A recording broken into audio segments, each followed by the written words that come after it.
High rise project actually real estate है। High rise project के अंदर अगर आप इन्वेस्टमेंट करते हैं तो उसके अंदर सबसे बड़ा एडवांटेज ये होता है आपकी फाइल की इन्वेस्टमेंट प्योरली आपकी जस्ट इन्वेस्टमेंट है। अगर वो एक अच्छा प्रोजेक्ट है, वेल नोन प्रोजेक्ट है, कोई अच्छी चेन है, तो उसके अंदर आपकी इन्वेस्टमेंट के 100% तक इंक्रीज होने के चांसेस होते हैं। ये चीज ढूंढनी बड़ी मुश्किल है कि कौन सी सोसाइटी लेजिट है और कौन सी सोसाइटी लेजिट नहीं है।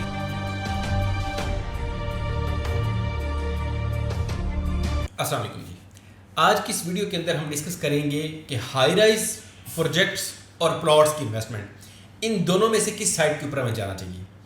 हाई राइज के अंदर सबसे पहले देख लेते हैं कि कौन कौन से ऑप्शंस हमारे पास आ जाते हैं, जिसके अंदर हमारे पास आ जाता है अपार्टमेंट का ऑप्शन, हमारे पास आ जाता है आपका होटल रूम्स के ऑप्शंस, हमारे पास आ जाते हैं कमर्शियल जो जितने भी शॉपिंग मॉल्स वगैरह हैं उनके अंदर ऑप्शंस।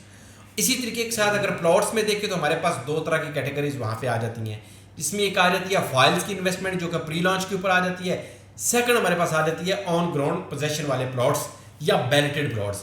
ये दो डिफरेंट चीज़ें हैं जिनका आज हम कंपैरिजन करेंगे कि आने वाले टाइम के अंदर हमें किस में ज़्यादा मुनाफा आ सकता है, किस में अभी इन्वेस्टमेंट करनी चाहिए।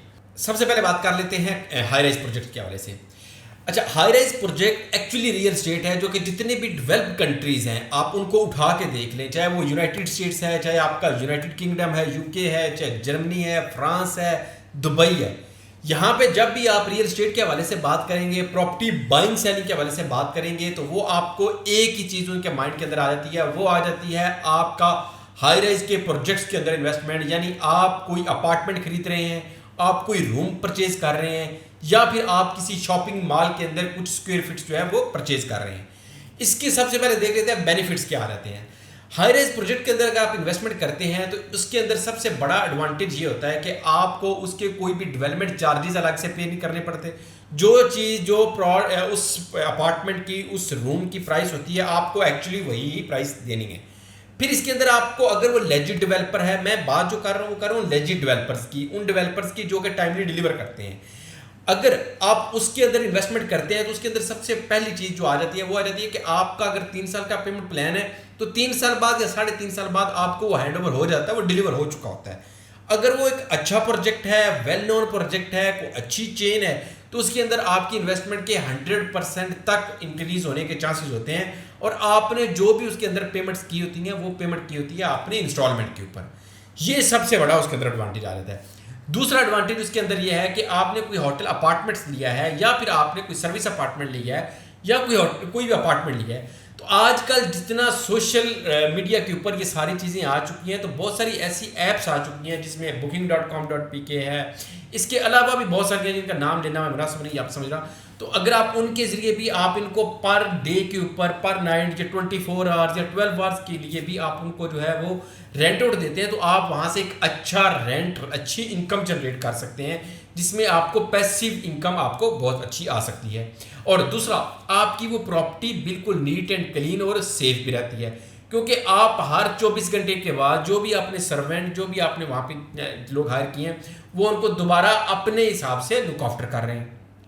तीसरा, अगर आप अपने रहने के लिए भी ले रहे हैं तो आप एक कम्युनिटी के अंदर ले रहे हैं, यानी एक अच्छे प्रोजेक्ट के अंदर, एक अच्छी होटल अपार्टमेंट के अंदर, या अच्छी आपने हाई राइज प्रोजेक्ट के अंदर इन्वेस्टमेंट किया हुआ है, तो ज़्यादातर उसको मैनेज करने वाली एक मैनेजमेंट कंपनी होती है। तो उससे फ़ायदा क्या होता है कि आपका एक सेफ सिक्योर जगह के ऊपर आपने लिया हुआ है, जहाँ पे आपको ना सिक्योरिटी का मसला है, ना पार्किंग का मसला है, ना उसकी मेंटेनेंस का मसला है। ये सारी चीज़ें एक मैनेजमेंट कंपनी अपने ज़िम्मे लेके आपको उसके अंदर जो है वो आपकी इन्वेस्टमेंट को सेव कर रखती है, सिक्योर रखती है, और आप अगर वहाँ रह रहे हैं तो आपकी वो लाइफ सेफ है। कंपैरेटिवली दूसरी साइड पे देखें, आपकी फाइल की इन्वेस्टमेंट प्योरली आपकी जस्ट इन्वेस्टमेंट है। आपको सबसे पहले तो 3 साल के पेमेंट प्लान के ऊपर कोई फाइल आपने परचेज करनी है। सेकंड नंबर के ऊपर अगले मजीद 3 साल के लिए आपने उसको वेट करना है, ताकि उसके डेवलपमेंट चार्जेस आपने पे करने हैं। तो अगर आपने वहाँ पे स्टार्टिंग के ऊपर लिया है और कम से कम 6 साल की आपकी वो टाइम फ्रेम चाहिए आपको वो पोजेशन आने में। मजीद फर्दर अगर आपने उसको अपने रहने के पॉइंट ऑफ व्यू से लिया हुआ है तो आपको उसकी कंस्ट्रक्शन के ऊपर मजीद उसके ऊपर पेमेंट लगानी है, मजीद खर्चा करना है, फिर वो जगह आपके लिए लिवेबल हो सकती है, और उसके लिए भी 1 से 2 साल का पीरियड चाहिए। यानी अगर आपने एक फाइल ली है और आप उसको जो है जा रहे हैं इंस्टॉलमेंट के ऊपर, और आप अफोर्ड नहीं कर सकते कैश के ऊपर को प्लॉट लेना, तो आपको तकरीबन 6 से 8 साल रिक्वायर्ड होंगे आपको एक मुकम्मल घर बनाने के लिए। अगर आप प्लॉट की तरफ जाते हैं तो उसके अंदर सबसे बड़ा जो आज चीज़ आ जाती है वो रहती है कि आपको कैश के अंदर वो सारी पेमेंट करनी है। वो चाहे करोड़ है, चाहे 1.5 करोड़ है, चाहे 50 लाख है, जितनी भी पेमेंट आपने यकमुश्त पेमेंट करनी है, फिर उसके ऊपर आपने फर्दर पेमेंट लगा के आपने एक घर बनाना है। तो इस हवाले से आपकी आज की जितनी भी मॉडर्न वर्ल्ड है, जितनी भी जदीद दुनिया है, जितने भी डेवलप्ड कंट्रीज़ हैं, वहाँ पे लोग इनकरेज करते हैं कि वो हाई राइज प्रोजेक्ट्स अपार्टमेंट्स की तरफ ऊपर वाली साइड के ऊपर जाना ज़्यादा पसंद करते हैं कंपैरेटिवली आप एक फाइल या प्लॉट की इन्वेस्टमेंट के हवाले से जा रहे हैं। फिर आजकल पाकिस्तान के अंदर हाउसिंग सोसाइटीज़ के अंदर जितने फ्रॉड हो रहे हैं उसके अंदर यह है कि एक फाइल होल्डर को ये चीज़ ढूंढनी बड़ी मुश्किल है कि कौन सी सोसाइटी लेजिट है और कौन सी सोसाइटी लेजिट नहीं है।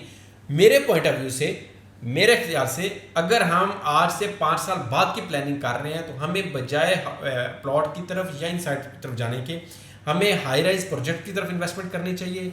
और अगर अपने रहने के लिए देख रहे हैं तो फिर भी आप उसको जो है वो 2 से 3 साल की इंस्टॉलमेंट के ऊपर आप पेमेंट कर रहे हैं। उसमें आप बजाय एक जगह के ऊपर कैश पेमेंट लगाने के आप बाकी पेमेंट को अपने किसी अल्टरनेटिव बिजनेस के अंदर यूटिलाइज कर सकते हैं। बजाय इसके कि आप इसके अंदर लगाने के आप 2 से 3 यूनिट बुक कर सकते हैं, जिसमें से 2 यूनिट सेल कर दिए और तीसरा यूनिट जो है वो अपने रहने के लिए ले लिया। तो ये एक अच्छी बेहतर इन्वेस्टमेंट है। अगर इसके हवाले से मज़ीद मैं एक इंशाल्लाह आपके साथ डिस्कस करता रहूँगा कि कौन कौन से हाई राइज के प्रोजेक्ट्स अच्छे हैं और कौन कौन सी, अगर प्लॉट्स की तरफ ही आपने जाना है तो हमें किस साइड पे जाना चाहिए, या सिर्फ हमारे पास DHA या बैरिया ही ऑप्शन है या इसके अलावा भी कोई अच्छी लेजिट डेवलपर्स की सोसाइटीज़ मौजूद है। तो ये सारी चीज़ें इंशाल्लाह ताला अगली वीडियो तक के लिए छोड़ के जा रहा हूँ। अगली वीडियो में इंशाल्लाह दोबारा आपके साथ मुलाकात होगी और आपको बताऊँगा इंशाल्लाह इसके हवाले से। एक क्वेश्चन मुझे बार बार व्हाट्सएप के ऊपर भी और वैसे भी आ रहा था कि वीडियोज़ कब किस टाइम आती हैं। तो हमारी वीडियो तकरीबन हर दूसरे दिन यानी रात 6 बजे अपलोड होती है। हमारा चैनल ग्लोबल मार्केटिंग है, आप ग्लोबल मार्केटिंग सर्च कर लें, आप अरसलान ताड़ सर्च कर लें, आपको हमें जो है वो विजिबल होंगे और आपको हर दिन हमारे चैनल के ऊपर informative videos regarding real estate आपको मिलती रहेंगी। इंशाल्लाह मुलाकात होती रहेगी। फ़ी अमान अल्लाह। अस्सलाम वालेकुम।